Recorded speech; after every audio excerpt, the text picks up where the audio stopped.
آج کا جو ہمارا درس ہے نماز کی سنتوں کا بیان۔ سب سے پہلے سنت کی تعریف کیا ہے؟ سنت کا لغوی معنی راستہ، اصطلاح میں وہ فعل جسے حضور نبی کریم صلی اللہ علیہ وآلہ وسلم نے کیا ہو۔ پھر سنت کی دو قسمیں ہیں، ایک سنت مؤکدہ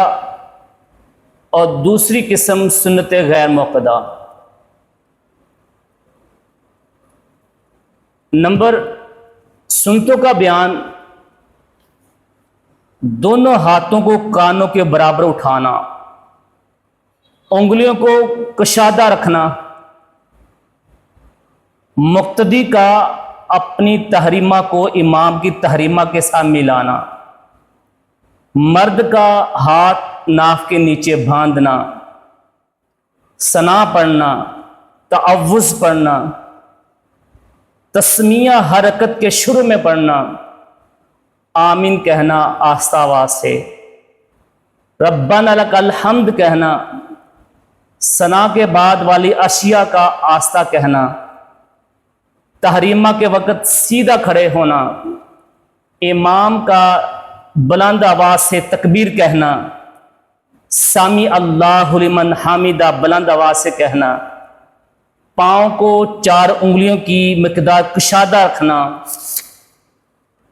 رکوع کی تکبیر کہنا، رکوع میں 3 تسبیحات پڑھنا،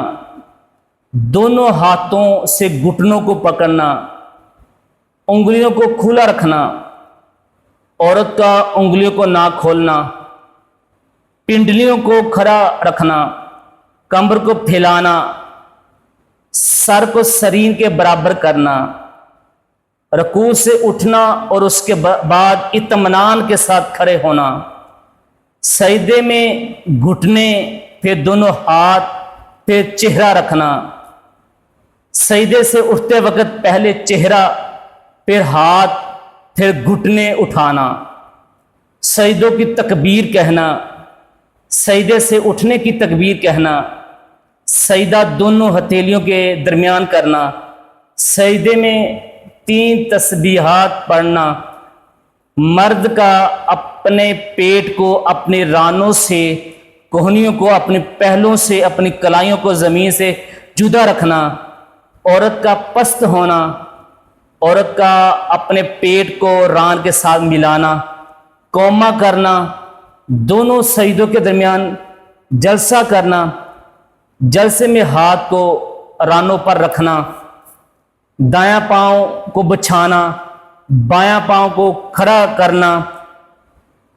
عورت کا سرین پر بیٹھنا، شہادت کے وقت انگلی سے اشارہ کرنا، فرضوں میں پہلی 2 رکعتوں کے بعد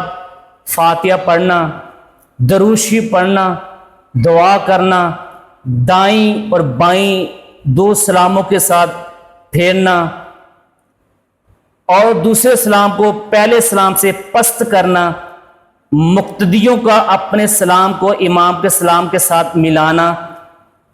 سلام کی ابتدا دائیں طرف سے کرنا، مسبوق کا امام کے فارغ ہونے کا انتظار کرنا۔